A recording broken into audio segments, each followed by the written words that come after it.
स्वागत है। और इस सेशन में हम बात करेंगे कि ओवरऑल मुद्रा बाजार और पूंजी बाजार क्या है, उससे जुड़ी हुई बातें। और अगर हम प्रीलिम्स में देखें तो लगभग हर साल आप देखोगे कि एक सवाल तो निसंदेह आना ही है, एक से ज़्यादा भी हो सकता है, लेकिन एक सवाल निसंदेह आता है जो इन सब चीज़ों से जुड़ा होता है कि आप कितना समझते हो पूंजी बाजार को, आप कितना समझते हो मुद्रा बाजार को, उसके विभिन्न घटकों को आप कितना समझते हो। जैसे कि कमर्शियल पेपर क्या है, या सर्टिफिकेट ऑफ डिपॉजिट क्या होता है, ट्रेजरी बिल क्या होता है, इस तरह की चीज़ें जो है वो पूछते हैं। अगर हम बात करें कि क्या है पूरा ताना बाना, तो इसको समझने के लिए पहले तो हम कुछ एक बेसिक चीज़ें समझ लेते हैं, कुछ एक शब्द, ताकि समझना थोड़ा और आसान हो जाए। एक शब्द पहले आपको समझना बहुत जरूरी है, जिसको हम कह सकते हैं कि वित्त क्या होता है। पहला शब्द मैं चाहूंगा कि आप पहले तो ये जानो कि वित्त होता क्या है, जिसको आप बोलते हो फिनांस।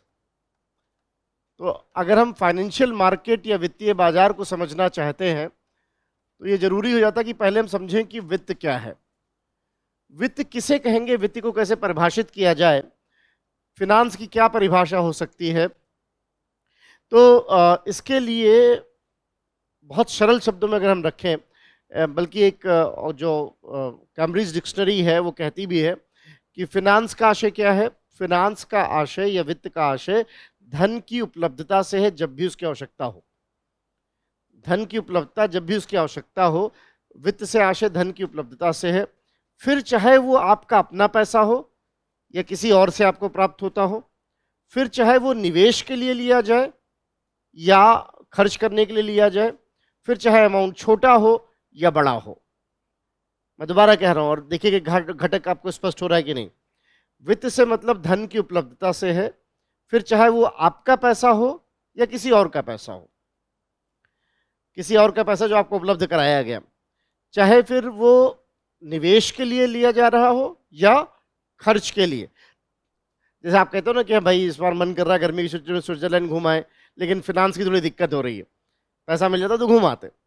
तो चाहे वो निवेश के लिए लिया जाए, चाहे व्यय के लिए लिया जाए, चाहे वो छोटे अमाउंट में हो चाहे बड़े अमाउंट में। छोटे अमाउंट में तो माइक्रो फिनांस, बड़े अमाउंट में तो आप उसको बोलते हो कि ये जो है हाई वैल्यू या माइक्रो फिनांस या हाई नेटवर्थ, इस तरह के शब्द इस्तेमाल होते हैं। तो पहले तो वित्त समझ में आ गया कि वित्त क्या है, धन की उपलब्धता। अब मान लीजिए मेरा पैसा है बैंक में पड़ा हुआ, जब मुझे जरूरत पड़ती है मिल जाता है। तो जो लोग ये सेवा दे रहे हैं मुझे कि मेरा पैसा उनके पास सुरक्षित पड़ा हुआ है, उस पर कुछ ब्याज भी दे रहे हैं और जरूरत पड़ने पे पैसा वापस भी मिल जा रहा है, तो क्या कहोगे कि ये कौन लोग हैं? ये वित्तीय सेवाएं देते हैं, कह सकते हैं। तो वित्त का आशय समझ में आया। अच्छा, एक शब्द हो गया वित्त, दूसरा शब्द हो गया बाजार। बाजार क्या होता है? बाजार कोई भी वो जगह, वो भौगोलिक भी हो सकती है, वो डिजिटल भी हो सकती है, कोई भी वो जगह जहां पर खरीदार और बेचने वाले, विक्रेता क्रेता दोनों एक साथ आते हों। जैसे आपको भी सब्जी खरीदनी तो आपको मालूम है कहाँ जाना है, और जिसको सब्जी बेचनी उसे भी पता है कि उसे कहाँ जाना है। जिसे सोना बेचना उसे पता है कहाँ जाना है, जिसे सोना खरीदना उसे भी पता कहाँ जाना है। तो एक कॉमन स्थान है जहाँ पे विक्रेता क्रेता एक साथ आते हैं, उसे बाजार कहते हैं। अब इन दोनों शब्दों को जोड़ते हैं। वित्तीय बाजार क्या? वित्तीय बाजार उस जगह को कहा जाएगा जहां पर जो पैसा ढूंढ रहे हैं वो भी जाएं, और जो पैसा देना चाहते हैं दूसरे को निवेश के तौर पर वो भी जाएं। तो आप उसे कहोगे क्या है ये? वित्तीय बाजार। तो वित्तीय बाजार से आशय क्या? उस स्थिति से है जहां पर वित्त उपलब्ध कराया जाता हो और जहां पर निवेश के विकल्प हों। अब जरा ध्यान समझिएगा, इसको समझना जरूरी है कि वित्त बाजार जो है, मतलब यहां पर कौन है जो पैसा निवेश करना चाह रहा है। निवेश का मतलब क्या होता है कि आप अपने पैसे को ऐसे यहां पे लगा रहे हो जहां से कुछ रिटर्न आता है। जो निवेश करना चाहता है वो भी है, और जिसको पैसा चाहिए या वित्त चाहिए वो भी है। वो दोनों एक स्थान पे आ रहे हैं।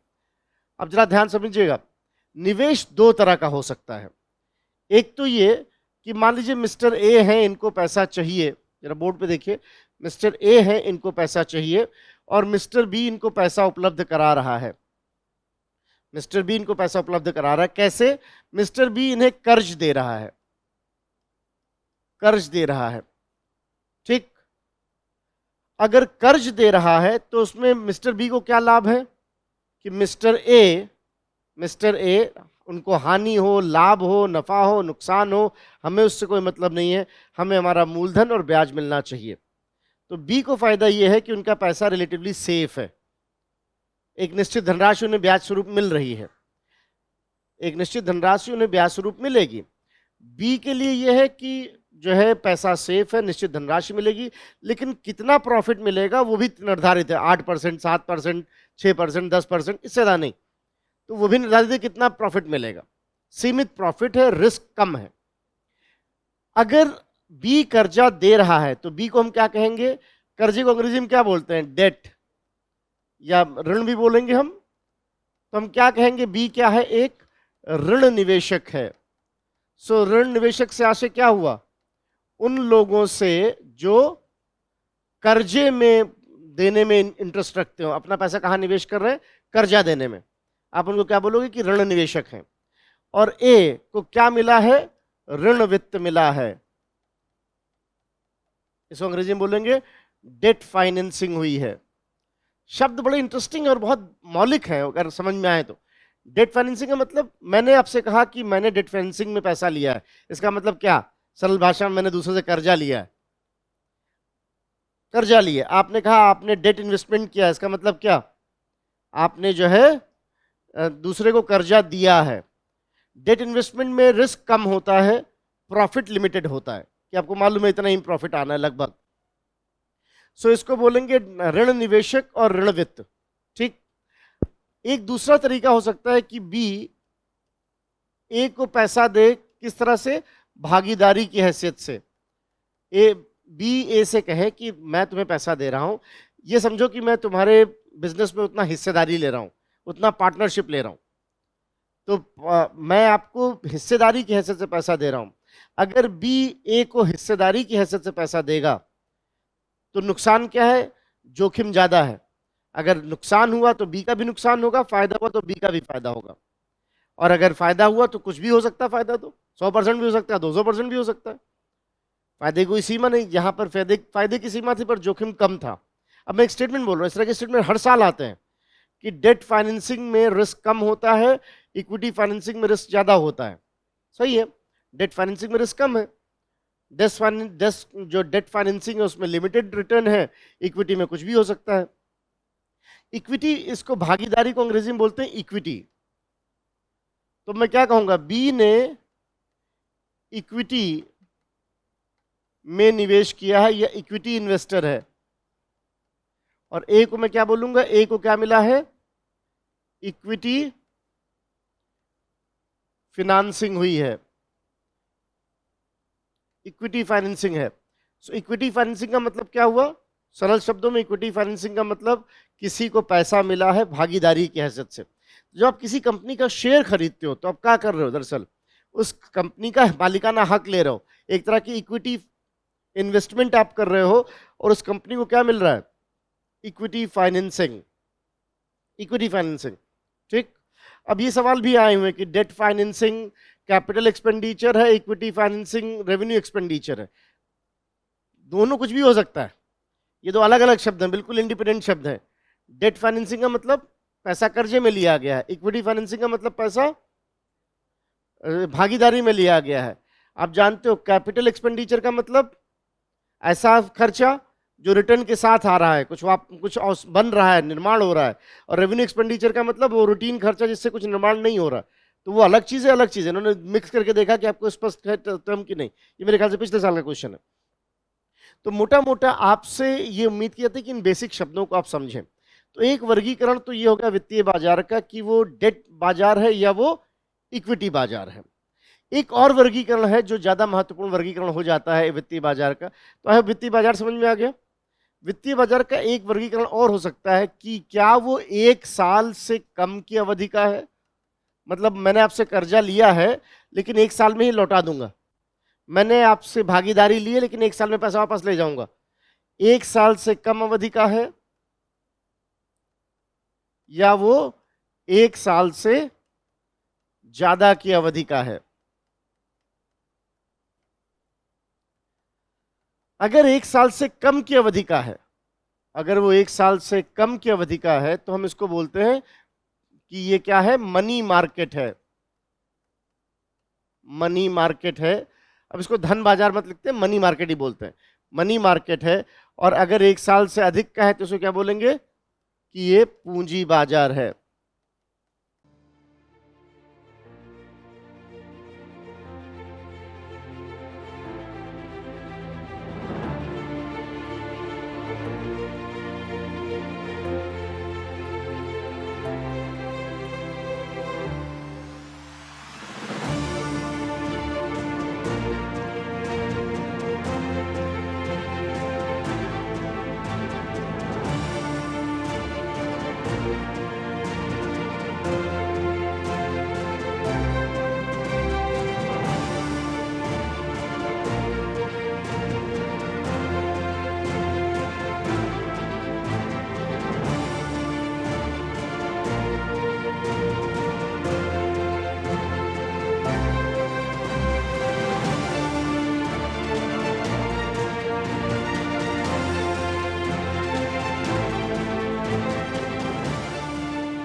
पूंजी बाजार है। सो 1 साल से कम अवधि का हुआ तो मनी मार्केट, और 1 साल से अधिक की अवधि का हुआ तो पूंजी बाजार। यहां बात ओरिजिनल दस्तावेज की हो रही है। एक और वर्गीकरण भी हो सकता है, जरा उसको भी समझ लेते हैं, फिर चीजों को मैं इकट्ठा करूंगा।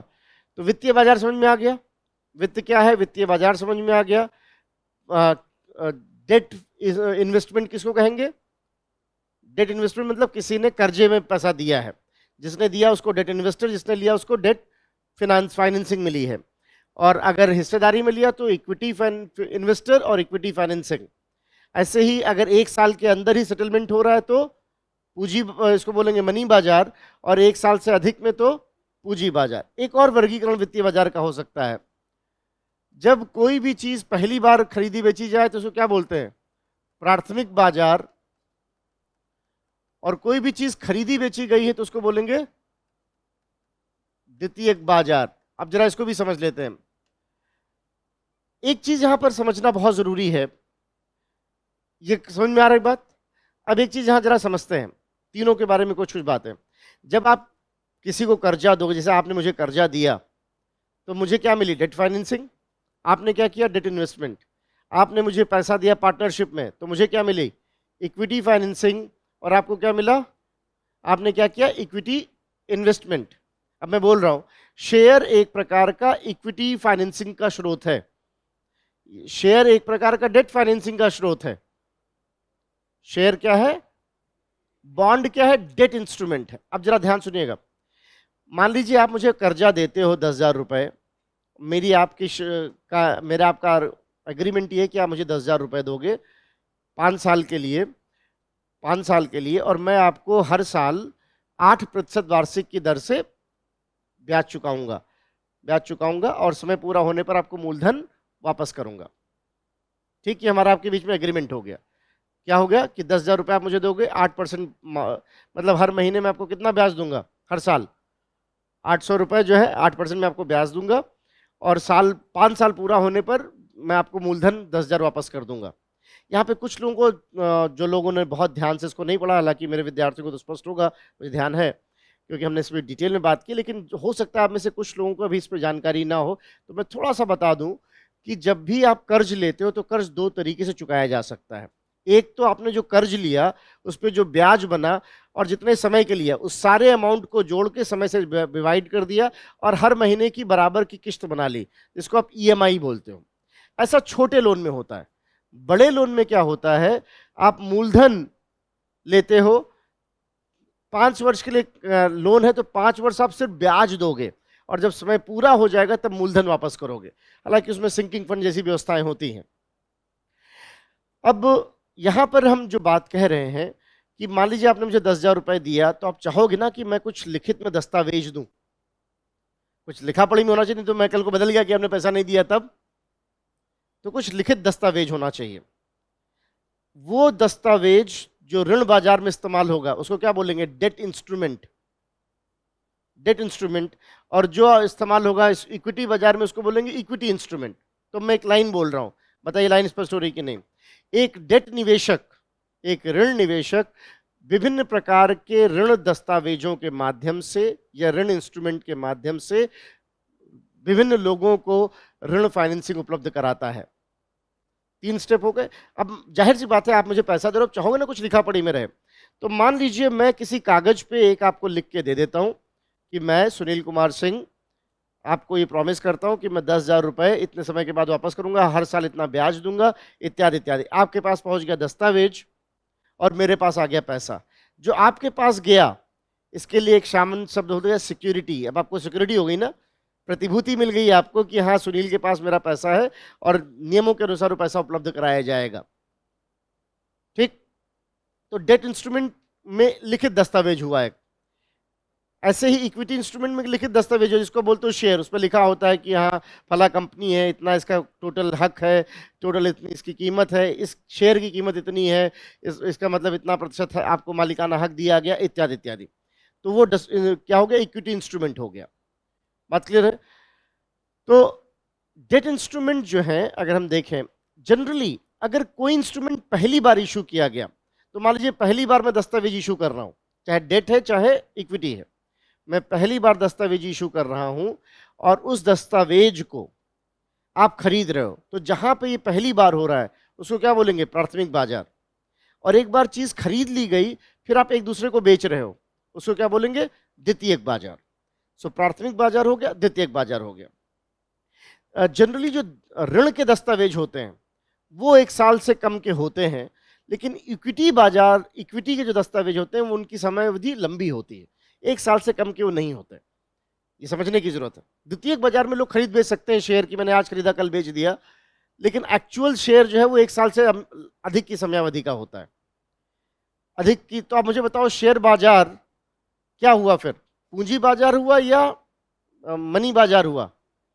ये इस साल का क्वेश्चन है 2023 का। जब डिफिकल्ट क्वेश्चंस कहे जा रहे हैं पेपर में तब भी इस तरह का क्वेश्चन है कि इसमें से कौन सा पूंजी बाजार में आएगा, कौन। तो ट्रेजरी बिल नहीं आएगा, कॉल मनी नहीं आएगा, और जो है आपका शेयर मार्केट आएगा, इत्यादि इत्यादि। अभी इस पे आएंगे और समझेंगे कुछ और शब्द भी। पहले ये बात स्पष्ट हो गई।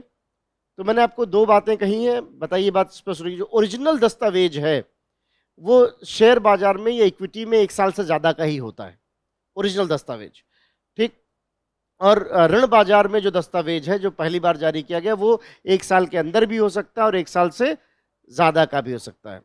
हाँ, द्वितीयक बाजार में हो सकता है कि आप शेयर आज खरीदो, कल बेच दो, परसों खरीदो, नरसों बेच दो, इत्यादि।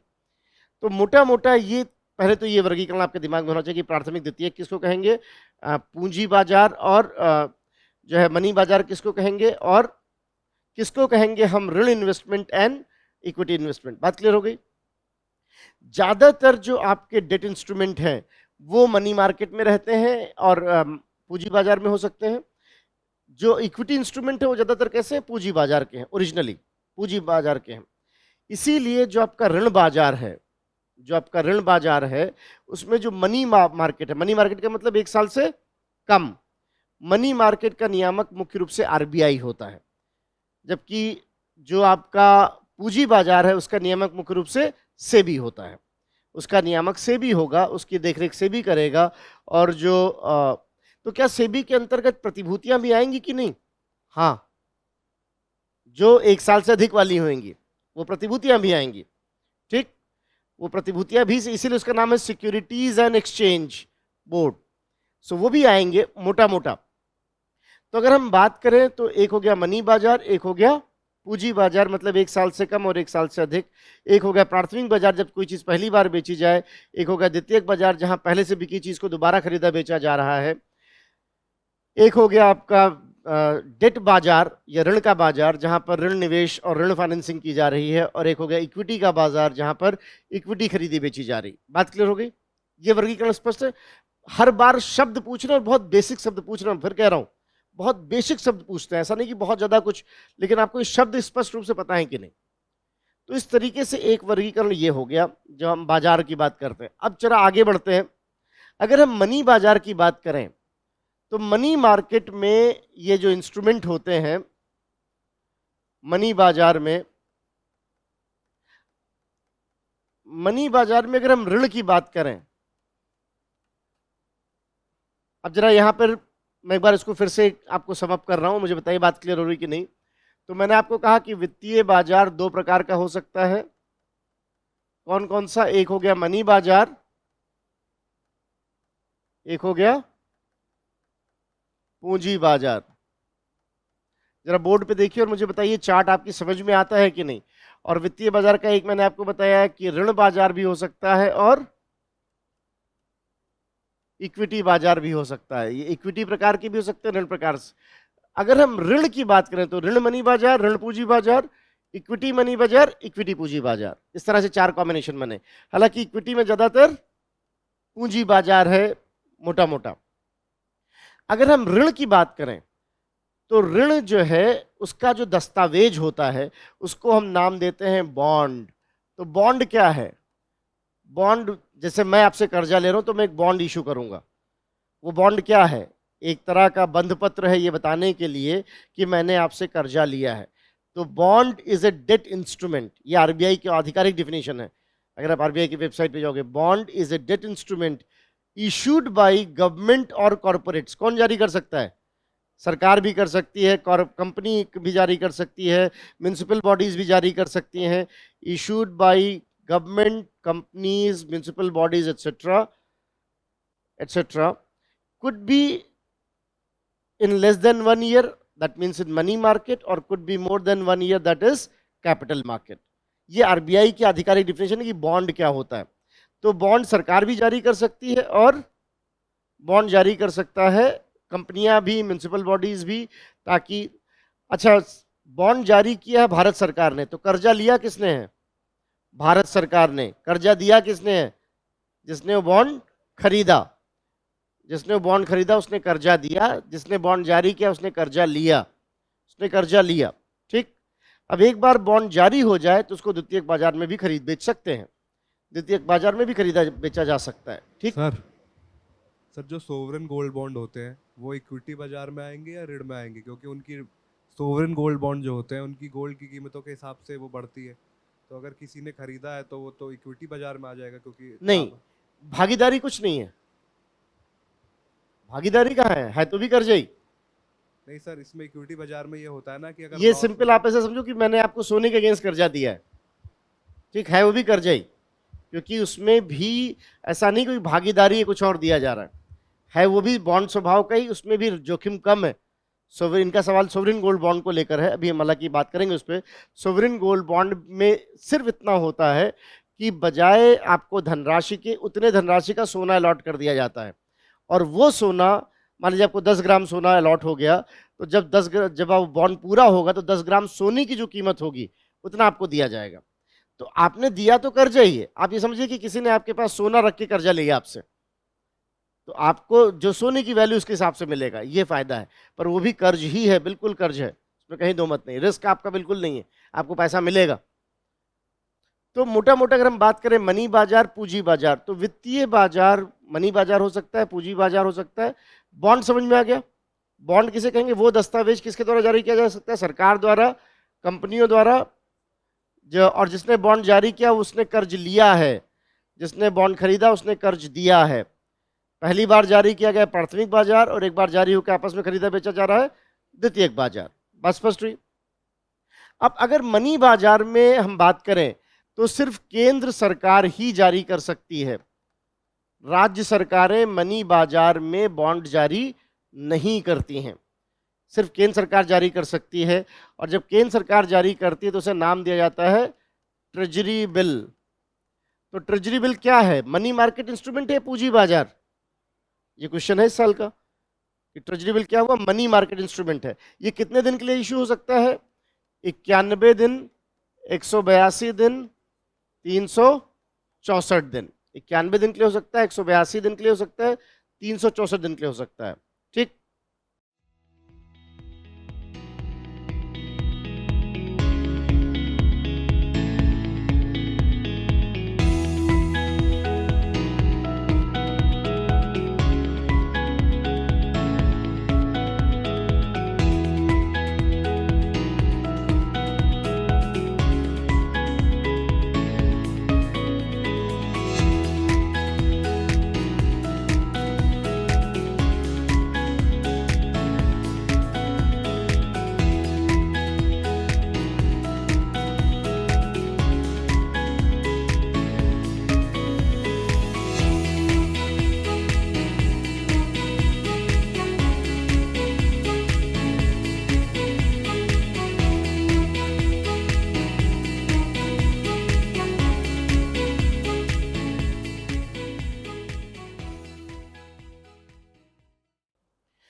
एक चीज यहाँ पर और थोड़ा समझना जरूरी है बॉन्ड को समझते लिए। तो मान लीजिए ये एक बॉन्ड है, ये लिखा हुआ है कि कीमत कितनी, 10,000 रुपए, 5 वर्ष के लिए, 8% वार्षिक ब्याज दर पे।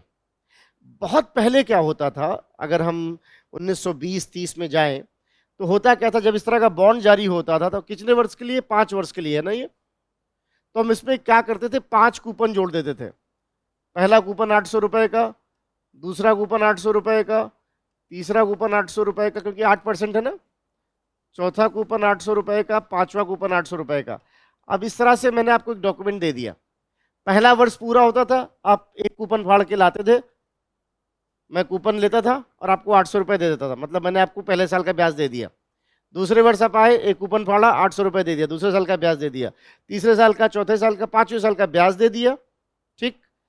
और पांचवें साल जब समय पूरा हो गया तो आपको मूलधन वापस कर दिया। यही वजह है कि आज भी सरकारी सिस्टम में जो, जब केंद्रीय बैंकों की बात आती है तो ब्याज दरों को कूपन दर कहा जाता है, क्योंकि किस दर पे कूपन होगा ये यहां निर्धारित था ना, इसीलिए इसको कूपन दर कहते हैं। तो अब यहां पे समझने की बात यह है कि ट्रेजरी बिल 91 दिन पे इशू होता है, 182 दिन पे हो सकता है, 364 दिन पे हो सकता है, परंतु ये अपने अंकित मूल्य से कम पे इशू होता है। तो मान लीजिए 100 रुपए का ट्रेजरी बॉन्ड है, ट्रेजरी बिल है, ट्रेजरी बिल बोलिए, ट्रेजरी बॉन्ड बोलिए, एक ही बात है। अगर 100 रुपए का ट्रेजरी बिल है तो वो जारी कितने पे होगा, मान लीजिए 98 रुपए पे। तो मैं इसको 98 रुपए पे खरीदूंगा, 91 दिन बाद मैं आरबीआई के पास ये लेके जाऊंगा और आरबीआई मुझे 100 रुपए दे देगी, 2 रुपए मेरा प्रॉफिट हो गया। तो क्या यहां पे कोई कूपन दिया जाता है? नहीं। इसीलिए ट्रेजरी बिल को हम कई बार जीरो कूपन बॉन्ड भी कहते हैं। जीरो कूपन बॉन्ड क्यों कहा जा रहा है? क्योंकि इस पे कोई कूपन नहीं है। तो मैं आपसे लाइन बोल रहा हूं, जीरो कूपन बॉन्ड पूंजी बाजार के दस्तावेज होते हैं। ये किसके दस्तावेज हो गए?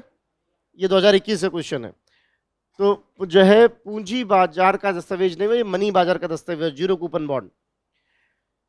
मतलब ये डिस्काउंट पे जारी होता है, डिस्काउंट पे जारी होता है।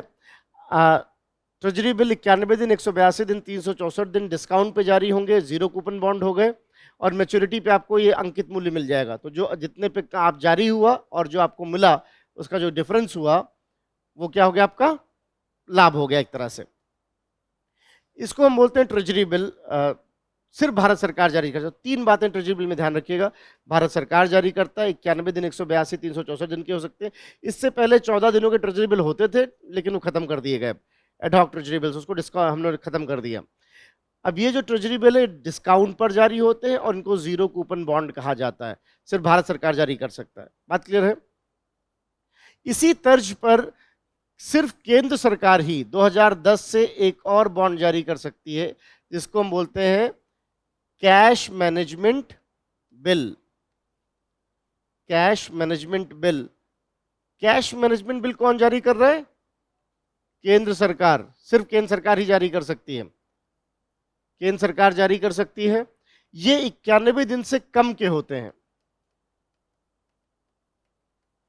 91 दिन से कम के होते हैं। ये भी डिस्काउंट पे जारी होते हैं, ये भी जीरो कूपन बॉन्ड होता है ट्रेजरी बिल जैसा ही, छोटू ट्रेजरी बिल कह सकते हैं आप इसको, नो, ये छोटू ट्रेजरी बिल है 91 दिन से कम वाला। सो ये इसको नाम दिया गया कैश मैनेजमेंट बिल, 2010 से शुरू किया गया इसको। सो 2010 से हमारे पास क्या है, कैश मैनेजमेंट बिल, जिसके माध्यम से ये चीजें जारी की जाती हैं। सिर्फ भारत सरकार कर सकती है अगर सरकार की बात करें। एक चीज आपको पता होनी चाहिए कि जो सरकार के बॉन्ड्स होते हैं उनमें जोखिम नगण्य होता है, इसीलिए उनको गिल्ट एज्ड भी बोलते हैं, गिल्ट बॉन्ड भी कहा जाता है, गिल्ट एज्ड। गिल्ट बोलते हैं बिल्कुल जो मजबूत हो उसको, सो गिल्ट एज्ड भी कहा जाता है। सो जो है गिल्ट बॉन्ड किसको कहेंगे? सरकारी बॉन्ड को, क्योंकि उसमें जोखिम ना के बराबर है। तो मोटा मोटा cash management bill, cash management bill समझ में आ गया? तो मैं आपसे बोल रहा हूँ cash management bill zero coupon bond है, हाँ। मनी मार्केट के इंस्ट्रूमेंट है, हाँ। डिस्काउंट पे जारी होते हैं, हाँ। भारत राज्य सरकार द्वारा जारी किए सकते हैं? नहीं, सिर्फ केंद्र सरकार जारी कर सकता है। सो इस तरीके से जो है हमारे पास ट्रेजरी बिल हो गया और कैश मैनेजमेंट बिल हो गया। अच्छा, ऐसे ही कुछ दस्तावेज कंपनियां भी जारी कर सकती हैं। अगर कंपनियां जारी करें तो उसको बोलते हैं हम commercial commercial paper. Commercial paper कौन जारी कर रहा है? कंपनियां। लेकिन सिर्फ वही कंपनियां जारी कर सकती हैं जिनकी रेटिंग कम से कम AAA हो, मतलब बहुत अच्छी रेटिंग वाली कंपनियां ही। क्योंकि ऐसा तो है नहीं कि इसमें कोई गारंटी दी गई है। तो अब मान लीजिए विजय माल्या जारी करें तो कोई खरीदने से भी रहा। तो अच्छी रेटिंग वाली कंपनियां ही सिर्फ इस तरह का कर्जा ले सकती हैं, क्योंकि कमर्शियल पेपर में कोई सिक्योरिटी नहीं है, मतलब कोई ऐसा गिरवी नहीं रखा गया कोई चीज, सिर्फ आपस में भरोसे पे ही कर्जा दिया जा रहा है। भरोसे पे कर्जा सिर्फ उन्हीं को दिया जाता है जिनका ट्रैक रिकॉर्ड बहुत अच्छा हो। इसलिए पर्सनल लोन में सिविल अच्छा होना चाहिए। बिना अच्छा सिविल हुए पर्सनल लोन नहीं मिलता है, क्योंकि कुछ डॉक्यूमेंट तो आपने दिया नहीं। क्रेडिट कार्ड के लिए सिविल अच्छा होना चाहिए, क्योंकि नॉन सिक्योर्ड लोन है। क्रेडिट कार्ड में आप भाई कोई आपने गारंटी तो दी नहीं है, पैसा खर्च कर लिए उसके बाद आप गायब हो गए तो क्या करेगा बैंक? रिस्क है। तो जाहिर सी बात है, जब भी हम नॉन सिक्योर्ड लोन देते हैं तो हमेशा उनको देना चाहेंगे एक निवेशक की हैसियत से। कोई भी निवेशक नॉन सिक्योर्ड लोन उसी को देगा जिसका रिपुटेशन अच्छा हो। तो इसलिए कहा जाता है कमर्शियल पेपर सिर्फ वही जारी कर सकते हैं जिनका AAA रेटिंग हो, कंपनियां जारी कर सकती हैं। अगर यही काम बैंक करे तो उसको कहा जाता है certificate of deposit. Certificate of deposit. Certificate of deposit कौन जारी करता है? बैंक। ये 7 दिन से लेकर 364 दिन या 365 दिन तक होते हैं। 7 दिन से 365 दिन तक सर्टिफिकेट ऑफ डिपॉजिट। एक चीज यहां आपको ध्यान रखनी है, अगर क्वेश्चन यहां तक जाएगा तो थोड़ा ट्रिक कर देंगे, लेकिन हाँ पूछ सकते हैं। सर्टिफिकेट ऑफ डिपॉजिट जो है, जिसको सीडी कहा जाता है, ये सर्टिफिकेट, सीओडी भी कुछ लोग लिख देते हैं, ऐसा कुछ नहीं है। सीडी जो है, ये अगर अखिल भारतीय वित्तीय संस्थान द्वारा जारी किया जाए, अखिल भारतीय वित्तीय संस्थान द्वारा जारी हो, सर्टिफिकेट ऑफ डिपॉजिट अगर अखिल भारतीय वित्तीय संस्थान द्वारा जारी किया जाता है तो उसे हम क्या बोलेंगे? अखिल भारतीय वित्तीय संस्थान अगर जारी करता है सर्टिफिकेट डिपॉजिट, तो उसे हम नाम देते हैं, वो कैसा हो जाता है? 1 साल से 3 साल के लिए। तो ध्यान रखिएगा, सवाल में यहां थोड़ा सा ट्रिक कर सकते हैं। जैसे उन्होंने सवाल तो बहुत बेसिक पूछा था, उन्होंने कहा था certificate of deposit, certificate of deposit RBI द्वारा वाणिज्यिक बैंकों के लिए जारी किए जाते हैं। स्टेटमेंट गलत है। कौन जारी करेगा? ये वाणिज्यिक बैंक जारी करेंगे कर्जा लेने के लिए लोगों से। उसको आप बोलोगे सर्टिफिकेट ऑफ डिपॉजिट। और अगर अखिल भारतीय वित्तीय संस्थान, कितने हैं? 5 हैं, आप जानते हो कौन कौन से? नाबार्ड है, एक्जिम है, NABFID है, NHB है, और एक जो है सिड भी है। ये 5 जो है, अगर ये सर्टिफिकेट ऑफ डिपॉजिट जारी करते हैं तो ये 1 साल से 3 साल के समय अवधि का हो सकता है। मतलब ये पूंजी बाजार की चीज है। तो यहां ये खैर डिफिकल्ट हो जाएगा अगर इस तरह से कुछ पूछ लेंगे। नाबार्ड ने अपने इम्तिहान में पूछा है, क्योंकि नाबार्ड का तो बनता है भाई, तो इम्तिहान ही नाबार्ड का है कि नाबार्ड द्वारा एक जो है पूंजी बाजार में सर्टिफिकेट ऑफ डिपॉजिट जारी किए जाते हैं। और वो बात सही है, वो बात सही है। हालांकि उन्होंने भी क्वेश्चन में स्टेटमेंट को सही ही रखा, ये मानते हुए कि शायद ज़्यादा जानकारी ना हो इस पर, लेकिन अखिल भारतीय वित्तीय संस्थान इसको 1 साल से 3 साल के लिए जारी कर सकते हैं। बैंक जारी करेगा तो कितने दिन के लिए है वो मोटा मोटा 7 दिन से लेकर 365 दिन के लिए, ठीक। Certificate of deposit. तो सर्टिफिकेट ऑफ डिपॉजिट वाणिज्यिक बैंकों द्वारा जारी किया गया पूंजी बाजार का दस्तावेज है। सही है स्टेटमेंट? गलत? गलत, मनी बाजार का दस्तावेज है। Certificate of deposit Akhil Bharatiya वित्तीय संस्थानों द्वारा पूंजी बाजार में जारी किया जाता है, यह सही है। कमर्शियल पेपर विभिन्न कंपनियों द्वारा जारी किया गया पूंजी बाजार का दस्तावेज है। कमर्शियल पेपर विभिन्न कंपनियों द्वारा जारी किया गया मनी बाजार का दस्तावेज है। कमर्शियल पेपर एक सिक्योर्ड दस्तावेज होता है, नॉन सिक्योर्ड होता है, इस पर कोई गारंटी नहीं दी जाती। ट्रेजरी बिल राज्य सरकार भी जारी कर सकते हैं, सिर्फ केंद्र सरकार जारी कर सकता है, राज्य सरकार जारी नहीं कर सकते। राज्य सरकार को अगर कर्जा चाहिए होता है तो उसके लिए अलग व्यवस्था है जिसको बोलते हैं ways and means advance, WMA, जिसमें 90 दिन का के लिए वो रेपो दर पर कर्जा पा सकते हैं बिना किसी गारंटी के, बिना कोई डॉक्यूमेंट दिए। उसको आप बोलते हो WMA, 90 दिन के लिए मिलता है। और अगर 90 दिन से अतिरिक्त दिन चाहिए तो रेपो रेट प्लस 1%, और अपनी लिमिट से ज़्यादा चाहिए तो रेपो रेट प्लस 2%, और लिमिट के दोगुने से ज़्यादा चाहिए तो रेपो रेट प्लस 5%। इसको आप बोलते हो वेज एंड मीन्स एडवांस या WMA विद प्रक्रिया। तो राज्य सरकार जारी नहीं करते, ठीक। तो सर्टिफिकेट ऑफ डिपॉजिट समझ में आ गया, कमर्शियल पेपर समझ में आ गया। अच्छा, कभी कभी आपको कुछ जगहों पर कमर्शियल पेपर के अजाय कमर्शियल बिल लिखा मिलेगा। वो कमर्शियल पेपर जैसा ही होता है, एक छोटा सा अंतर ये होता है कि कमर्शियल बिल आपस में लेन देन के लिए किया जाता है। जैसे एक कंपनी को किसी से मान लीजिए कच्चा माल मंगाना है और अभी पैसा नहीं दे रही, तो वहां इशू कर देंगे, है वो कमर्शियल पेपर जैसा ही। तो मान लीजिए मेरी कंपनी है, मैंने कहीं से कच्चा माल मंगाया है और अभी मैं पैसा नहीं दे पा रहा हूँ, तो मैं उसको 90 दिन के लिए कमर्शियल बिल इशू कर दूंगा कि भाई मैं 90 दिन बाद आपको पैसा दे दूंगा इतने ब्याज के साथ। तो वो कमर्शियल बिल आपस में लेन देन के लिए इस्तेमाल होता, बात वही है। तो कमर्शियल पेपर या कमर्शियल बिल बोले, बैंकों द्वारा एक दिन का भी कर्जा लिया जा सकता है, उसको आप क्या बोलते हो, कॉल मनी।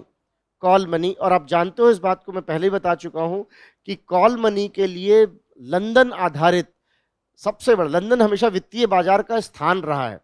जैसे भी आपने शायद खबरों में सुना हो, काफी चर्चा रही कि भारत ने अपना 100 टन सोना मंगाया है लंदन से। और सोच रहे हो लंदन में सोना क्यों रखा हुआ था, क्योंकि लंदन में सबसे सेफ ट्रेजरी है, दुनिया में सबसे सेफ ट्रेजरी लंदन में है। अब कुछ लोग दिमाग में वहीं चले, फिर एक ही बार में लूट लाते हैं। और राइट, सो हाँ, ही, अरे ताजुब की बात नहीं, पता नहीं आपको मालूम है कि नहीं, दुनिया में सबसे सेफ ट्रेजरी डायमंड की मानी जाती थी बेल्जियम, एंट्रैप। और वहां एक आदमी ने चोरी की, सिसिली का, इटली का एक आदमी था, वो अभी तक की सबसे बड़ी चोरी मानी जाती है ना। उसने पूरा डायमंड का मार्केट, मतलब जो उनकी स्ट्रेंथ थी, उसी को कमजोरी बना दिया, एंट्रैप की मार्केट को।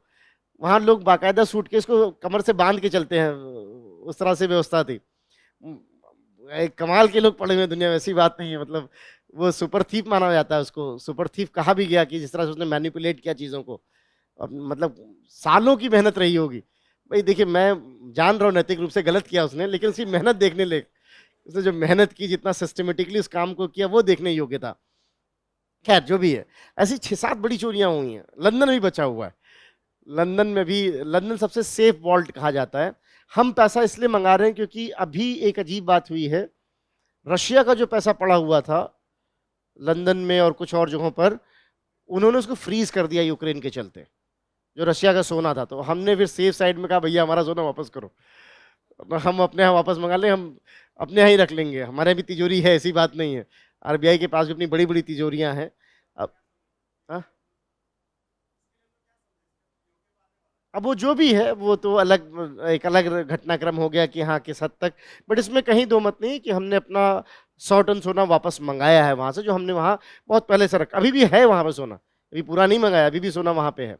अच्छा, एक फायदा और होता है लंदन में सोना रखने का, क्योंकि वहां पे सोना रखने पर बाजार बड़ी है ना, तो आसानी से ओवरनाइट पैसा मिल जाता है।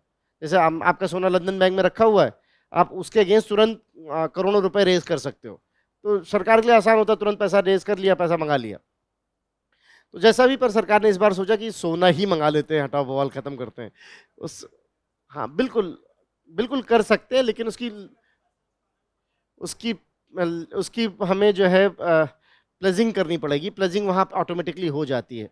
खैर वो अलग बात है। यहाँ पर हम जो क्यों बताना चाह रहे थे, क्योंकि जो कॉल मनी रेट है वो लंदन बाजार पर निर्धारित होता है, जिसको बोलते हो लाइबॉर।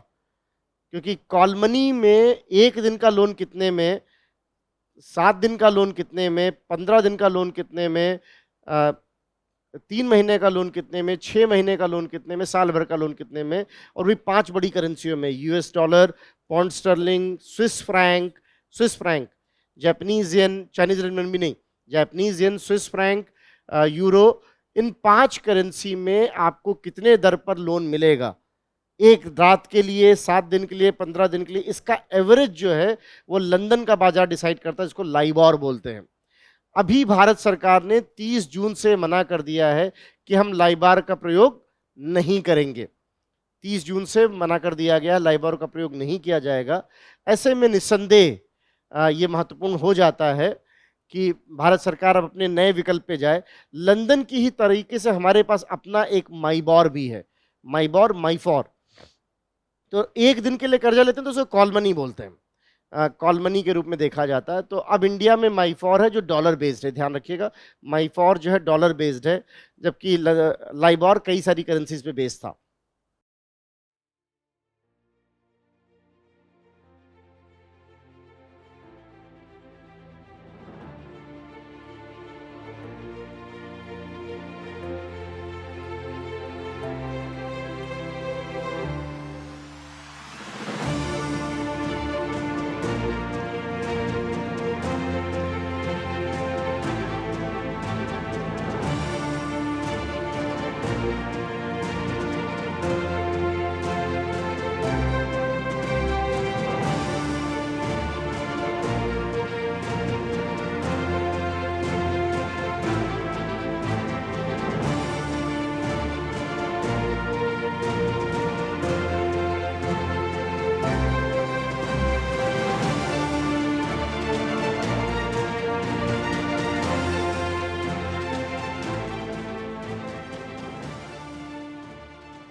तो मोटा मोटा ये आपके इंस्ट्रूमेंट हो गए ऋण बाजार के मनी मार्केट में। कौन कौन से, मैं दोबारा कह रहा हूं, ट्रेजरी बिल, ट्रेजरी बिल कितने दिन के लिए, 91, 182, 364, जीरो कूपन बॉन्ड है, डिस्काउंट पे जारी किया जाता है। कैश मैनेजमेंट बिल 91 दिन से कम के लिए, जीरो कूपन बॉन्ड है, जो है सिर्फ केंद्र सरकार ही दोनों जारी कर सकती है। कंपनी जारी करे तो कॉमर्शियल पेपर, आपस में देने लेन देन के लिए करे, हालांकि प्रोमिसरी नोट है लेकिन चलिए कोई नहीं, वो उसको कमर्शियल बिल कहेंगे। और अगर बैंक जारी करेगा तो सर्टिफिकेट ऑफ डिपॉजिट, और अगर अखिल भारतीय वित्तीय संस्थान जारी करते हैं जो 1 साल से 3 साल के लिए तो पूंजी बाजार हो गया, ठीक। और अगर एक दिन के लिए तो कॉल मनी। कॉल मनी में लंदन में आधारित जो रेट है, जिसको बोलते हैं London inter bank offer rate, कि 1 दिन का लोन, 7 दिन का लोन कितने मिलेगा, वो एक तरह से बेंचमार्क बनता है, लाइबॉर बोलते हैं उसको। तो ये पूरा मनी बाजार का इंस्ट्रूमेंट है। मनी बाजार का नियामक कौन होता है, by and large RBI. RBI इसका ध्यान रखती है, आरबीआई इन चीजों को सुनिश्चित करती है। क्लियर हो गई बात। अगर हम बात करें पूंजी बाजार की, पूंजी बाजार में अगर ऋण दस्तावेजों की बात करें तो ऋण दस्तावेज केंद्र सरकार द्वारा जारी किए जा सकते हैं।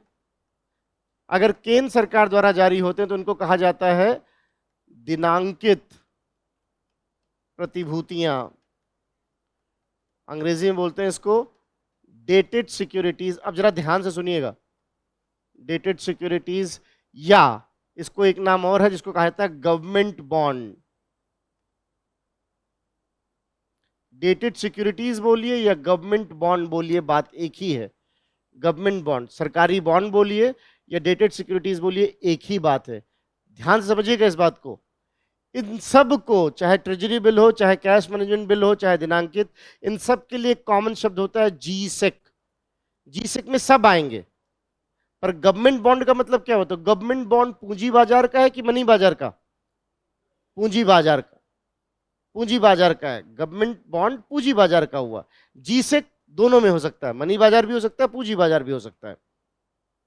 सो केंद्र सरकार द्वारा किए गए दिनांकित प्रतिभूतियां, अगर राज्य सरकार जारी करे, अगर यही चीज राज्य सरकार जारी करे तो, अगर यही बात राज्य सरकार जारी करती तो उसको बोलते हैं स्टेट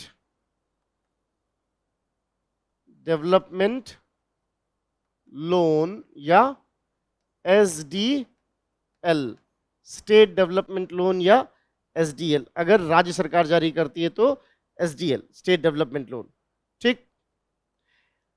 चाहे केंद्र सरकार जारी करे चाहे राज्य सरकार जारी करे। और अगर कंपनियां जारी करती हैं तो उसको क्या बोलेंगे? कुछ लोग इसको कॉर्पोरेट बॉन्ड कहेंगे कुछ देशों में, और अधिकांश देशों में इसको कहा जाता है debenture.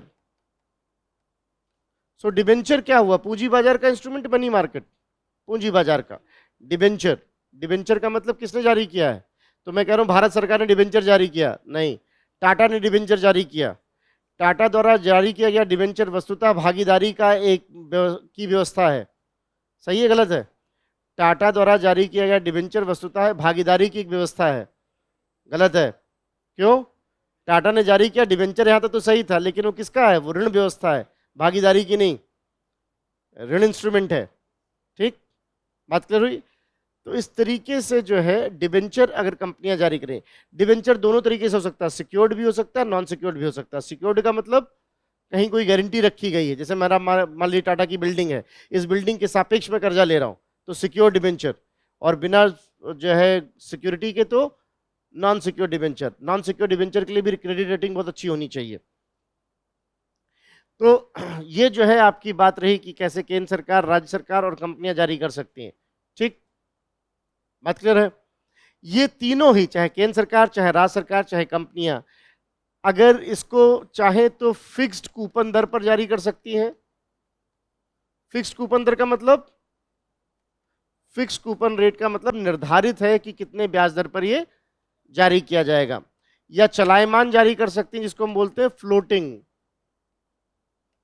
Coupon rate. Floating coupon rate, चलायमान, मतलब यहां पर आरबीआई समय समय पे बताती है, आरबीआई समय समय बताती है कि इस वाले बॉन्ड पे हम इतना ब्याज देंगे। हर 6 महीने पर, साल भर में वो रिवाइज करते हैं ब्याज को। और 2014 से हमने एक और नई चीज देखी, मुद्रास्फीति आधारित, मुद्रास्फीति आधारित बॉन्ड या inflation index bond, inflation index bond, ये जारी किए जाते हैं 2014 से। मतलब इस पे जो ब्याज दर होती है, कूपन दर, वो कैसे होती है? मुद्रास्फीति के आधार पर, कि मुद्रास्फीति प्लस इतना प्रतिशत इत्यादि इत्यादि। ये WPI भी हो सकता है और CPI भी, ये WPI आधारित भी हो सकता है और CPI आधारित भी हो सकता है। तो इस तरीके से हम देखते हैं कि ये जो पूंजी बाजार है ये काम करता है। यहीं पे पूरी कहानी है। बॉन्ड यील्ड क्या होता है? बॉन्ड यील्ड का मतलब किसी भी बॉन्ड पे कितना लाभ मिल रहा है। तो मान लीजिए 100 रुपए के बॉन्ड पे आपको 8 रुपए ब्याज मिलता है, तो हम इसको कहेंगे कितनी बॉन्ड यील्ड है? 8। अगर यही 100 रुपए का बॉन्ड द्वितीयक बाजार में 98 रुपए मिले, तो आपको 98 रुपए पे 8 रुपए मिल रहा है, पहले 100 रुपए पे 8 रुपए मिल रहा था। तो बॉन्ड यील्ड बढ़ी कि घटी? बढ़ गई। मतलब द्वितीयक बाजार में जब बॉन्ड की कीमत घटेगी तो बॉन्ड यील्ड में बढ़ोतरी होती है। अब इसको हम क्लास में डिटेल में कर चुके हैं, यहाँ पर हमको सिर्फ ये स्टेटमेंट याद रखना है कि द्वितीयक बाजार में जब बॉन्ड की कीमत घटेगी तो बॉन्ड यील्ड में बढ़ोतरी होती है। ऐसा तब होगा जब हम देखेंगे कि नए बॉन्ड जो आ रहे हैं उन पे ब्याज दर ज़्यादा है। तो मान लीजिए मैंने एक 100 रुपए का बॉन्ड खरीदा जिसपे 7% ब्याज मिल रही, फिर नया बॉन्ड आ गया 100 रुपए का जिसपे 8% ब्याज मिल रहा है, तो मैं पुराना रखूंगा क्यों? उसको बेचना चाहूंगा, और कोई दूसरा उसको खरीदेगा क्यों? तो जाहिर सी बात है रेट कम रहेगा तभी खरीदेगा। तो आप देखोगे वहां बॉन्ड यील्ड बढ़ती जा रही। तो बॉन्ड यील्ड का बढ़ना एक तरह से चिंताजनक बात होती है जारीकर्ता के लिए। एक और चीज होती है जो आजकल चर्चा में है, थोड़ा उसको ध्यान रखिएगा, क्योंकि अब दिखने लगा है वो असर, जिसको हमने मैंने क्लास में तब भी कहा था कि देखिए, और अभी 2024 जाने दीजिए, असर और बढ़ेगा, जिसको नाम दिया गया bond yield inversion. Bond yield inversion क्या होता है? सामान्य परिस्थिति में जो लंबे समय के बॉन्ड होते हैं उस पर ज़्यादा रिटर्न मिलता है, और जो छोटे समय के बॉन्ड होते हैं उस पर कम रिटर्न मिलता है। लेकिन अगर किसी कारण से छोटे समय के बॉन्ड पे ज़्यादा रिटर्न मिलने लगे और कम समय के बॉन्ड पे जो है, छोटे समय के बॉन्ड पे ज़्यादा रिटर्न और लंबे समय के बॉन्ड पे कम रिटर्न मिले, तो हम कहते हैं कि बॉन्ड यील्ड का ग्राफ उल्टा हो गया है, बॉन्ड यील्ड इन्वर्जन। 1955 से लेके आज तक देखा गया है, जब जब बॉन्ड यील्ड इन्वर्जन हुआ है तब तब आर्थिक मंदी आई है। अमेरिका में 9 महीने से ऊपर हो गया बॉन्ड यील्ड इन्वर्जन चलते हुए। उसका एक बड़ा कारण है सिलिकॉन वैली बैंक का डूबना। उस सब मैं क्लास में बता चुका हूँ, यहाँ पर उस तरफ नहीं जाएंगे, सिलिकॉन वैली बैंक क्यों डूबा, क्या उसके घटक थे। तो वो सब जो है कहीं ना कहीं ये बता रहा है कि बॉन्ड यील्ड इन्वर्जन की स्थिति लगातार बनी हुई है, और इसीलिए एक अनुमान है कि अगले 1 आध साल बहुत डिफिकल्ट होने वाले हैं अर्थव्यवस्था के लिए वैश्विक लेवल पे। तो मोटा मोटा ये जो है बात रही कि हाँ कैसे ये ऋण बाजार निर्धारित होता है। बात स्पष्ट रही? बॉन्ड यील्ड के संदर्भ में ये भी एक बात है कि अगर केंद्रीय बैंक को लगता है कि उसके द्वारा जारी जो बॉन्ड है, अच्छा, गवर्नमेंट बॉन्ड जारी कौन करता है? आरबीआई या सरकार? सरकार जारी करती है, इसलिए मैंने बोला केंद्र सरकार, राज्य सरकार। आरबीआई सिर्फ उसको खरीदती बेचती है, उसका प्राथमिक बाजार है आरबीआई। तो ये मत सोचिएगा कि आरबीआई बॉन्ड जारी कर रही है। कई बार ऐसे शब्द दिख जाते हैं क्वेश्चन में, जिससे अब तो इतनी बेसिक गलती अगर आप कर रहे हो तो फिर क्या ही कहा जाए कि बॉन्ड आरबीआई नहीं जारी करता, बॉन्ड जारी करता है केंद्र सरकार या राज्य सरकार। आरबीआई दोनों के लिए खरीद बेच, ये सवाल भी आया हुआ है कि आरबीआई सिर्फ केंद्र सरकार के बॉन्ड की देखरेख करती है, नहीं, वो केंद्र और राज्य सरकार दोनों के बॉन्ड की देखरेख करती है। ठीक, तो ये आपका पूरा बॉन्ड मार्केट हो गया कि कैसे काम करता है, उसके क्या क्या घटक हैं। बात क्लियर हुई? वहीं दूसरी तरफ अगर हम आए प्रतिभूति आधारित, इक्विटी आधारित, तो मैंने इक्विटी में बताया कि इक्विटी में मनी बाजार नहीं होता है, वो द्वितीयक बाजार में आप खरीद बेच लेते हो अलग बात है, लेकिन जो दस्तावेज जारी होगा ओरिजिनल मेन जो दस्तावेज है वो तो 1 साल से ऊपर का ही रहता है, 1 साल से ऊपर का ही रहता है। और जब भी इक्विटी में, इक्विटी बाजार में कोई चीज जारी की जाती है, इक्विटी बाजार में जब कोई चीज जारी होगी, जब पहली बार कोई कंपनी जारी करती है तो इस पूरी प्रक्रिया को एक नाम दिया जाता है। तो मान लीजिए मैं एक कंपनी हूं और मैं पहली बार बाजार में जाकर लोगों से पैसा इकट्ठा करना चाह रहा हूं, तो ऐसे आसान नहीं है कि मैं गया और लोगों को बता दिया भाई साहब मेरी कंपनी पैसा लगाओ। उसके लिए सेबी ये कहता है कि कंपनी को एक प्रक्रिया से गुजरना होगा। उस प्रक्रिया का नाम है रेड हेरिंग प्रक्रिया। रेड हेरिंग प्रक्रिया, रेड हेरिंग प्रक्रिया क्या कहती है? रेड हेरिंग प्रक्रिया कहती है कि आप पहले अपना एक विवरण बनाइए। तो मान लीजिए मेरी कंपनी है सुनील प्राइवेट लिमिटेड और मैं चाहता हूं अपना इक्विटी बाजार में निवेश करना, वहां से पैसा लाना, इक्विटी फाइनेंसिंग लाना। तो मैं सेबी के पास जाऊंगा, सेबी मुझसे कहेगा आप अपना पूरा विवरण लाइए। विवरण में मैं सुनील प्राइवेट लिमिटेड कितनी कंपनी है, कितने करोड़ की है, क्या करना चाह रहे हो आप, किस तरह का, कितने रुपए बाजार से लेना चाहते हो, कितना प्रतिशत भागीदारी देना चाहते हो। मैं यहाँ एक बार आपको याद दिला दूं, आपने अपने नियमित कक्षाओं में हर जगह पढ़ा होगा कि भागीदारी में कुछ निर्णायक घटक होते हैं, जैसे कि 26%। अगर आपके पास किसी भी कंपनी का 26% शेयर आ जाता है तो आपके बिना कोई निर्णय नहीं लिया जा सकता, क्योंकि नियम यह है कि हर निर्णय 3/4 बहुमत से पास होने चाहिए।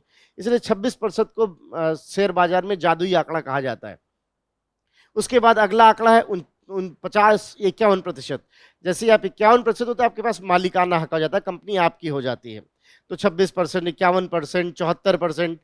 74% का मतलब ये कि मैं चाहता हूं कि मालिकाना हक मेरा रहे, लेकिन कोई एक पार्टनर ऐसा भी होगा जिसका डिसीजन में हिस्सा रहेगा।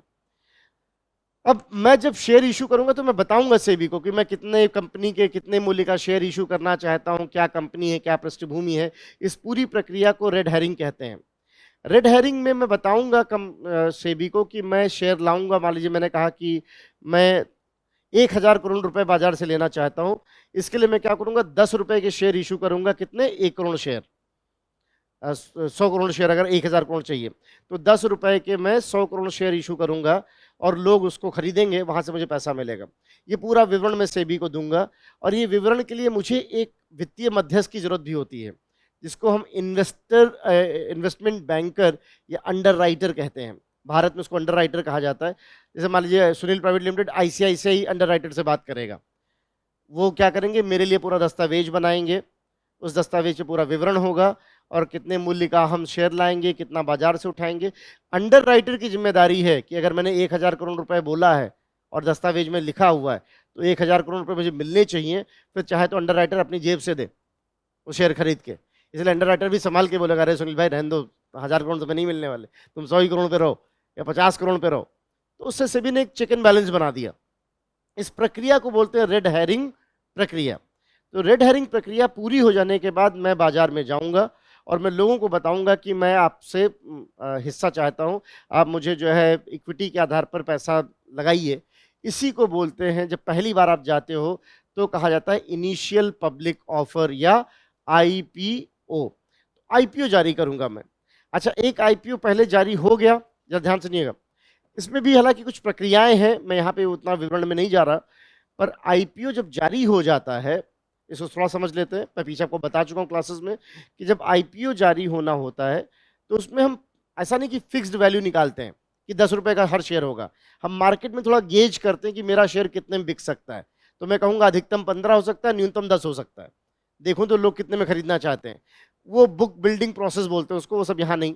बट मोटा मोटा एक कीमत पर आईपीओ आ गया। एक बार आईपीओ आ गया मतलब पहली बार दस्तावेज जारी हो गया, प्राथमिक बाजार में आईपीओ आ गया, अब लोगों ने आईपीओ खरीद लिया, तो मेरा नाम भी स्टॉक एक्सचेंज में दिखने लगेगा। इस प्रक्रिया को बोलते हैं लिस्टिंग, कि अब कंपनी लिस्टेड हो गई और उसका शेयर अब आप खरीद बेच सकते हो द्वितीयक बाजार में भी। द्वितीयक बाजार में उस शेयर को खरीदा बेचा जा सकता है। इसको आप कहोगे लिस्टिंग की प्रक्रिया। तो अब सुनील प्राइवेट लिमिटेड लिस्टिंग हो गई। अब जैसे एक प्रैक्टिकल एग्जांपल दूं, पेटीएम पिछले साल लिस्ट हुआ, तो पेटीएम ने पहले रेड हेरिंग प्रक्रिया अपनाई होगी, फिर अपना एक मूल्य बताया कि हम शेयर, हर शेयर इतनी मूल्य का होगा, लोगों ने शेयर खरीदा। जैसे ही शेयर खरीदा गया, अब पेटीएम का नाम भी Bombay stock exchange, national stock exchange में दिखने लगा। हम कहते हैं ये कंपनी बॉम्बे स्टॉक एक्सचेंज में लिस्ट हो गई है, कंपनी लिस्टेड हो गई। लिस्टेड हो जाने के बाद, एक बार कंपनी लिस्टेड हो गई, तो लिस्टेड हो जाने के बाद अगर कंपनी दोबारा से फिर से आईपीओ लाती है तो उसको क्या बोलेंगे, फॉलो अप आईपीओ या एफपीओ। अभी हमने अदानी ग्रुप के बारे में सुना था, एफपीओ आया था। सो एफपीओ जो है क्या हो गया, फॉलो अप आईपीओ है।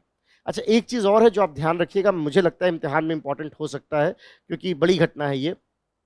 मान लीजिए मैं आईपीओ ला रहा हूं और उतना खरीदा नहीं किसी ने, और मुझे जल्दीबाजी है, पैसा उठाना है, तो मैं कुछ लोगों से सीधे सीधे जाके बात कर सकता हूं, जो जाहिर मतलब फुटकर लोगों से नहीं, पर जो बड़े बड़े निवेशक हैं, जो 1000 करोड़, 500 करोड़, 100 करोड़, 150 करोड़ लगाने वाले हैं, जिनको हम संस्थागत निवेशक बोलते हैं। संस्थागत निवेशक का मतलब बड़े निवेशक जिनका नाम सेबी के पास है, झुंझुनवाला है, माहेश्वरी है, इस तरह के इनका नाम होता है सेबी के पास। मैं उनसे जाके बात करूंगा कि भाई मेरी कंपनी का इतना शेयर आप खरीद लो। अगर हम ऐसा करते हैं तो उसको बोला जाता है ऑफर फॉर सेल। ये शब्द याद रखिएगा, offer for sale. Offer for sale इसलिए कह रहा हूं क्योंकि सरकार ने बहुत सारी पीएसयूज को का शेयर बेचने का मन बनाया, लेकिन उतनी बात आ नहीं रही है। तो हो सकता है सरकार और जो है government of India offer for sale के लिए चली जाए। जैसे कुछ सारी कंपनी है, कोल इंडिया का कुछ शेयर बेचना चाह रही भारत सरकार, इत्यादि इत्यादि, तो हो सकता है वो ऑफर फॉर सेल में जाएं, वो इनको बेचना चाहें। तो जैसा भी होगा वो समय बताएगा। बट ऑफर फॉर सेल क्या कहते हैं, जहां पर कंपनी सीधे सीधे निवेशक के पास जाकर ऑफर देती कि आप मेरा शेयर इतने में खरीद लीजिए। ठीक, तो इसको हम बोलेंगे ऑफर फॉर शेयर। तो आईपीओ समझ में आ गया, एफपीओ समझ में आ गया। ऑफर फॉर एफपीओ की मतलब एक बार आईपीओ आ चुका, उसके बाद दोबारा आप फिर से ला रहे हो आईपीओ, तो आप उसको बोलोगे फॉलो अप आईपीओ। तो ये हो गया। अच्छा, कोई कंपनी अगर अपने कर्मचारियों को शेयर देती है, कि इससे क्या होगा, कर्मचारी थोड़ा अटैच फील करेंगे कंपनी से और मेहनत करेंगे, क्योंकि कंपनी का फायदा तो उनका भी फायदा। ऐसे शेयर को स्वीट इक्विटी कहा जाता है। स्वेट मतलब पसीने से है, स्वेट इक्विटी की जो है अगर कोई कंपनी अपने ही कर्मचारियों को अपने शेयर देती है तो उसको स्वेट इक्विटी कहते हैं। ये हालांकि बड़े अधिकारियों को दिया जाता है, और अगर किसी को भी दिया जाए, सभी कर्मचारियों को, तो उसको बोलते हैं ESOP, employees stock option plan. ESOP के अंतर्गत किसी को भी दिया जा सकता है। ठीक, जो लोग इस तरह के बाजार में निवेश करते हैं उनके लिए ज़रूरी होता है कि वे एक डीमैट अकाउंट खुलवाएं और उसके माध्यम से बाजार में निवेश करें। हमारे पास दो बड़े स्टॉक एक्सचेंज हैं, एक का नाम है बॉम्बे स्टॉक एक्सचेंज, 1875 से कार्यरत है। 1985 में उसको स्टैंडर्ड एंड पुअर ने स्वीकृत कर दिया, तब से उसका नाम हो गया Bombay stock exchange standard and poor. Bombay stock exchange में फिलहाल 6000 कंपनियों के आसपास लिस्टेड हैं, और 1985 में हमने इसका एक, जैसे दुनिया में होता है, इसका एक संवेदी सूचकांक निकालने की बात की। संवेदी सूचकांक का मतलब क्या, जो 30 बड़ी कंपनियां हैं बॉम्बे स्टॉक एक्सचेंज में, सबसे बड़ी 30 कंपनियां। अच्छा, अगर किसी कंपनी की वैल्यू 20,000 करोड़ से ऊपर होती है तो उसको लार्ज कैप बोलते हैं, 5,000 से 20,000 करोड़ होती है तो मिड कैप कहा जाता है, 5,000 से कम होती है तो उसको स्मॉल कैप कहते हैं। तो जो 30 बड़ी कंपनियां हैं, उन कंपनियों का जो भी बाजार मूल्य है 1985 में, 1979 में इन 30 बड़ी कंपनियों का जो बाजार मूल्य था उसको हमने आधार बनाया इज इक्वल टू 100। मान लीजिए उनका वैल्यू था 4,562 crore, that was equal to 100। और उसको कहा गया बॉम्बे स्टॉक एक्सचेंज का संवेदी सूचकांक, सेंसिटिव इंडेक्स, जिसको दीपक मोहनी ने एक नाम दिया सेंसेक्स। आज हम कहते हैं सेंसेक्स 70,000 हो गया, तो उसका मतलब क्या हो गया, वो 100 अब 70,000 हैं। मतलब मोटा मोटा उन कंपनियों की वैल्यू में 700 गुने का इजाफा हुआ है, आप ऐसा कह सकते हो।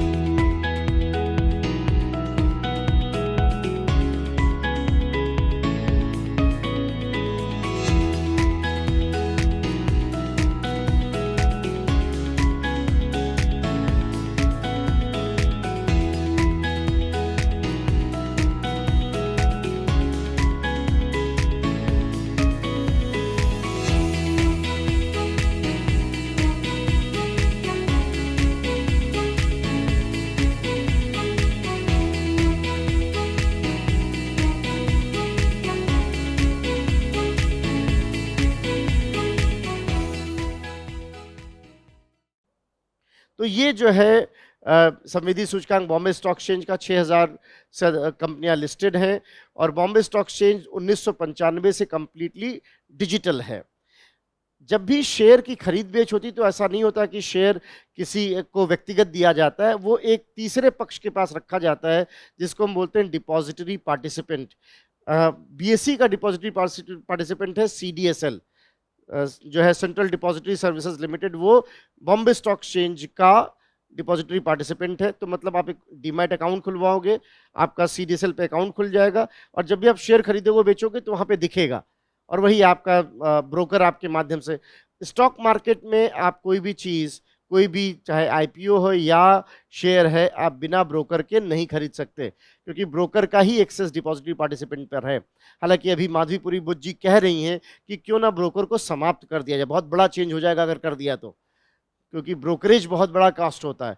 और अभी भी देखिए छोटे छोटे डिजिटल ब्रोकर जो कुछ साल पहले तक थे भी नहीं, 2 बड़े ब्रोकर का मैं नाम ले लूं, अगर ग्रो और जरोधा, तो ये पूरे मार्केट का 35% कैप्चर कर रहे हैं, जो अच्छी बात नहीं है। तो ये रीज़न है कि क्यों ब्रोकरेज को ख़त्म करने, हमारे लिए भी सस्ता हो जाएगा निवेश करना फिर। तो ये जो है बात हुई कि कैसे आप निवेश कर सकते हो। स्वीट इक्विटी समझ में आ गया, ईएसओपी समझ में आ गया। अगर शेयर की वैल्यू बहुत छोटी होती है तो उसको पेनी शेयर कहते हैं। अगर शेयर की वैल्यू में अगर आप देखो कि कोई भी कंपनी शेयर की वैल्यू बढ़ गई, 10 रुपए का शेयर था, बढ़ते बढ़ते 1000 का हो गया, तो उसको फिर से दोबारा छोटे छोटे टुकड़े में बांट देगी, तो उसको शेयर स्प्लिट कहा जाता है कि शेयर स्प्लिट है। मान लीजिए 100 रुपए का शेयर दोबारा बना दिया, 1000 रुपए की वैल्यू के बजाय 100 रुपए के 10 शेयर इशू कर दिए, तो उसको कहा जाएगा शेयर स्प्लिट कर दिया गया है। तो इस तरीके से जो है आईपीओ या पूंजी बाजार में निवेश होता है। जो है 1992 में हर्षद मेहता कांड के बाद हमने एक नया स्टॉक एक्सचेंज भी देखा, जिसका नाम है नेशनल स्टॉक एक्सचेंज या एनएसई। 1992 से कार्यरत है। इसका संवेदी सूचकांक कहा जाता है निफ्टी 50। उसमें 50 कंपनियों को रखा जाता है, बॉम्बे स्टॉक एक्सचेंज में 30 कंपनियों को। और एक निफ्टी जूनियर भी होता है जो 51 से 100 कंपनियों का विवरण होता है नेशनल स्टॉक एक्सचेंज में। नेशनल स्टॉक एक्सचेंज में फिलहाल 3000 कंपनियों के आसपास रजिस्टर्ड हैं। इसलिए आप देखोगे कि बॉम्बे स्टॉक एक्सचेंज का जो वैल्यू है सेंसेक्स और निफ्टी, उनका अनुपात हमेशा लगभग 3:1 रहता है, लगभग 3 गुने का अंतर आपको दिखाई पड़ता है। तो बीएसई, एनएसई, और ऐसे ही एक बाजार और भी होता है जिसको बोलते हैं वायदा बाजार, वायदा कारोबार। एक तो आपने तुरंत खरीद बेच कर लिया, और एक होता है कि हम आज आपसे एग्रीमेंट कर लेते हैं, खरीद बेच बाद में करेंगे, उसको बोलते हैं वायदा कारोबार। वायदा कारोबार में एक तो हो सकता है फॉरवर्ड मार्केट मतलब हमने एग्रीमेंट कर लिया, 1 महीने बाद हम खरीद लेंगे। एक हो सकता है कि जो है हमने उस एग्रीमेंट को इस तरीके से किया कि उस दस्तावेज को भी खरीदा बेचा जा सकता हो, उसको बोलेंगे फ्यूचर एग्रीमेंट। फ्यूचर में भी जो है 2 ऑप्शंस भी हो सकते हैं कि मैं खरीदूं ना खरीदूं, उसको बोलते हैं कॉल और पुट ऑप्शन। अब देखिए, मैं कहूँगा चूंकि एग्जाम नज़दीक है और ऐसी चीज़ें क्लास में हमने बहुत डिटेल में बात की है इन सब चीज़ों में, लेकिन फिलहाल आप ये समझे कि ये होते हैं सर। तो एक वायदा कारोबार भी होता है, उसमें डेरिवेटिव आधारित होते हैं वो। सो फॉरवर्ड डेरिवेटिव हो सकता है, फ्यूचर डेरिवेटिव हो सकता है, ऑप्शन डेरिवेटिव हो सकता है, और आपस में अदला बदली भी हो सकती है, जिसको स्वैप डेरिवेटिव भी बोलते हैं। तो इस तरह के डेरिवेटिव्स होते हैं जिनका अपना अलग कारोबार है, जिसमें आप वस्तुओं को खरीदते बेचते हो मार्जिन के हिसाब से। इसके लिए हमारे पास एक अलग स्टॉक एक्सचेंज है, उसको बोलते हैं मल्टी कमोडिटी एक्सचेंज, MCX, 2003 से कार्यरत है। इसमें गैर कृषि चीज़ों को खरीदा बेचा जाता है, जिसमें कच्चा तेल हो सकता है, सोना चांदी, ये सब चीज़ें हो सकती हैं, तांबा अभ्रक। और जो है उधर दूसरी तरफ एक बाजार होता है जिसको आप बोलते हो कृषि बाजार, या जिसको आप एग्रीडेक्स बोलते हो। वहाँ पर कृषि उत्पादों में खारिफ और राबी और जायद की फसलें खरीदी बेची जाती हैं। वो भी ये सब जो है सूचकांक 2003 से कार्यरत हैं। ये सारे सूचकांक भी सेबी द्वारा ही नियमित होते हैं। सेबी अपने आप में 1900 अगर हम देखें 86 से कार्यरत है, लेकिन 1992 में सेबी को हमने लेजिटिमेट किया, स्टैच्यूटरी बॉडी बनाई, एक वैधानिक संस्था बनाई। हालांकि सेबी से पहले एक कंट्रोलर ऑफ कैपिटल होता था जो ये काम करता था। सेबी के पास पूरा अधिकार है नियम बनाने का। एक तरह से वो लोग पार्ट जुडिशरी, पार्ट एग्जीक्यूटिव और पार्ट लेजिस्लेटिव की भांति कार्य करती है। तो ये मोटा मोटा बात रहा कि पूरा क्या ताना बाना है। अगर बाजार में कोई निवेशक इसलिए निवेश करे क्योंकि उसे लग रहा बाजार में शेयर का भाव बढ़ेगा, तो ऐसे लोगों को हम बुल इन्वेस्टमेंट कहते हैं। और अगर बाजार में कोई निवेशक इसलिए निवेश करे कि शेयर का दाम घटेगा और वहाँ से फ़ायदा कमाऊंगा, उसको आप बोलते हो बियर निवेशक। और इस काम को कहता है शॉर्ट पोजिशनिंग। शॉर्ट पोजिशनिंग कैसे होती है मैंने आपको पहले डिटेल में समझाया हुआ है क्लासेस में। यहाँ अगर मैं मोटा मोटा एक शब्द में बताऊँ कि मान लीजिए मैंने आपसे 100 रुपये में एग्रीमेंट कर दिया कि मैं 100 रुपये में आपको टाटा का शेयर बेच रहा हूँ, और अभी मेरे पास शेयर है नहीं, और मुझे मालूम भी शाम तक शेयर नीचे चला जाएगा। तो मैंने 100 रुपये में आपको शेयर बेच दिया, आपने खरीद लिया, और शाम को मैंने जो है से बाजार बंद होने से पहले मेरा कैलकुलेशन था शेयर 70 रुपये तक आ जाएगा, मैंने 70 में खरीद के आपको सेटल कर दिया, 30 रुपये का मेरा फायदा हो गया। इसको शॉर्ट पोजिशनिंग बोलते हैं। कल यही हुआ खूब। इस हद तक कि 2020 के बाद पहली बार हमने 4 साल में इतनी बड़ी शॉर्ट पोजिशनिंग देखी कि 6% का ड्रॉप मार्केट में आया। वो स्वाभाविक था। होता ना कि मैं हमेशा एक कहावत कहता हूँ कि अगर जो है आटा और पानी एक साथ रखा गया तो आटा गूंथा जाएगा, स्वाभाविक बात है। वो एक दिन पहले इतना बढ़ना बता रहा कि कल आटा गूंथा जाएगा, तो वो निवेशक की समझ पे भी है। तो इसीलिए जहाँ ज़्यादातर जो नौसिखिए लोग रहे होंगे उन्होंने जो है पैसा लगा दिया होगा, और पैसा लगाने का टाइम था कल दोपहर 2 बजे। That was a perfect time. आप बिल्कुल 6% के ड्रॉप पे थे। कल 2 से 2:30-3 बजे के बीच में निवेश का सबसे बढ़िया टाइम था। और ऐसी मौके 3-4 साल में एक बार आते हैं, पर उसमें फिर आप जब लगा देते हो तो फिर अगले 3-4 साल के लिए आप फिर आराम से बैठ के फिर देखिए बाजार को कहाँ जा रहा है। फिर आपके पास ऐसा एक मौका आएगा जब आपको मालूम होगा कि ये सही टाइम है बेचने का। और इससे 2 भी फायदे होते हैं। अगर आप रोज खरीदोगे बेचोगे तो कैपिटल गेन टैक्स 15% है, और अगर 1 साल से अधिक है तो कैपिटल गेन्स टैक्स 10% है। वो भी एक फ़ायदा मिलता है। खैर वो अलग चीज़ हो गई, वो मैंने आपको निवेश बाजार जोखिमों का अधीन है, इसको ध्यान रखिएगा। तो वो मोटा मोटा ये बात रही कि कैसे ये सब जो है ये पूरा कारोबार काम करता है। तो इसको आप बोलोगे मनी बाजार क्या है, पूंजी बाजार क्या है, शेयर बाजार क्या है। ऐसे निवेशक जो बड़ी मात्रा में पैसा लगाते हैं उनको संस्थागत निवेशक कहते हैं। और अगर कोई निवेशक किसी कंपनी के IPO में 2 लाख से ज़्यादा का निवेश करता है तो उसे गैर संस्थागत निवेशक भी कहा जाता है, बशर्ते संस्थागत ना हो। तो ये कुछ मोटा मोटा निवेशकों के प्रकार थे। एक्सचेंज समझ में आ गया। ये बात थी ओवरऑल कि क्या है ये पूरा बाजार और ये पूरा कारोबार। शब्दावलियाँ हर साल आ रही हैं, बहुत बच्चों जैसी चीज़ पूछे। जैसे साल का सवाल है, मैंने अभी आपको बताया, इसमें से कौन से पूंजी बाजार के अंतर्गत आएंगे? ट्रेजरी बिल आएगा, ट्रेजरी बिल आएगा, गवर्नमेंट बॉन्ड आएगा, गवर्नमेंट बॉन्ड पूंजी बाजार में, गवर्नमेंट बॉन्ड आएगा, शेयर बाजार आएगा, कॉल मनी आएगा। तो आंसर हुआ 1 और 4, ऐसा था आंसर उसमें कि हाँ। अब बताइए, जब आप मोस्ट डिफिकल्ट पेपर बोलो तब भी इस तरह का क्वेश्चन है। मैं आपसे बार बार कह चुका हूँ, जो लोग पहली बार सुन रहे हैं आज उनको फिर मैं बता दूं कि पीटी में 30 क्वेश्चन बहुत लो हैंगिंग फ्रूट्स होते हैं, वो गड़बड़ नहीं होने चाहिए। 37 क्वेश्चन पे सिलेक्शन हुआ और 30 क्वेश्चन ऐसे हैं इस तरह वाले कि मौद्रिक नीति कौन बनाता है, इसमें से कौन सा पूंजी बाजार है। मोटा मोटा ये क्वेश्चन जब गलत हो जाते हैं तब आप फिर फैंसी क्वेश्चन कितने भी, क्या फर्क पड़ता है, 6-6 होता है चाहे सुनील नारायण की बॉल पे मारे जाए या हार्दिक पांड्या के। हार्दिक पांड्या के बॉल का वेट करिए। जरूरत क्या है सुनील नारायण की बॉल पे, सुनील नारायण बॉल को जाने दीजिए, रन आ गया तो ठीक, नहीं आया तो ठीक। ये समझ उस एग्जाम में बहुत काम आएगी, बहुत काम आएगी। मैं हार्दिक पांड्या जी के विरोध में कुछ नहीं बोल रहा, ऐसा ना हो कि वो डिफेमेशन करें, वैसे भी बेचारे बुरे दौर से गुजर रहे हैं ना। खैर, सो मोटा मोटा अगर हम बात करें, मैं मेरी पूरी सिंपैथी है उनसे, लेकिन एक मोटा मोटा अगर हम बात करें कि ये जो एक तरीका आपको पता होना चाहिए, और इसलिए मैं बार बार कह रहा हूँ, पीटी एक्चुअली एक तरह का फिल्ट्रेशन राउंड है स्मार्ट और नॉन स्मार्ट के डिफ्रेंशिएट करने का, कि हम इसमें स्मार्ट लॉट कौन है इन सब में। एक छन्नी है पीटी, इसलिए पीटी का स्कोर कहीं काउंट नहीं होता, बस छन्नी से आपको पास हो जाना चाहिए, वो ज़्यादा ज़रूरी है। अगर ज़्यादा मोटी बुद्धि है तो पास नहीं होएगी छन्नी से, मोटा मोटा ऐसे कह सकते हैं। मैं मोटी बुद्धि का मतलब छन्नी के साइज के हिसाब से, हम स्मार्ट लोगों को ढूंढ रहे हैं। और ज़्यादातर लोग ये गलती सोचते हैं कि पीटी नॉलेज का टेस्ट है बेसिक नॉलेज और एप्टीट्यूड का टेस्ट है वो, कि आपके पास उतना होना चाहिए, कोई एक्सपर्टीज नॉलेज का टेस्ट नहीं। तो ये मोटा मोटा बात रहा जो आपको ध्यान रखना है। और ये बिल्कुल वो 6 वाली बॉल है जिसमें आप बेसिक चीजें पूछते हैं आपको, बस अगर ये वर्गीकरण भी आपने को ध्यान रह गया मोटा मोटा, मैंने इसीलिए कोशिश भी की एक आध सवाल के माध्यम से चीज़ों को रखने की, हालांकि उसमें थोड़ा सा टाइम लग गया, लेकिन फिर भी ठीक है। तो ये बात रही। अब अगले सेशन में, अगले क्लास में हम बात करेंगे वाह्य क्षेत्रक के बारे में, कि वाह्य क्षेत्रक के विभिन्न घटक क्या हैं, इत्यादि इत्यादि। Thank you.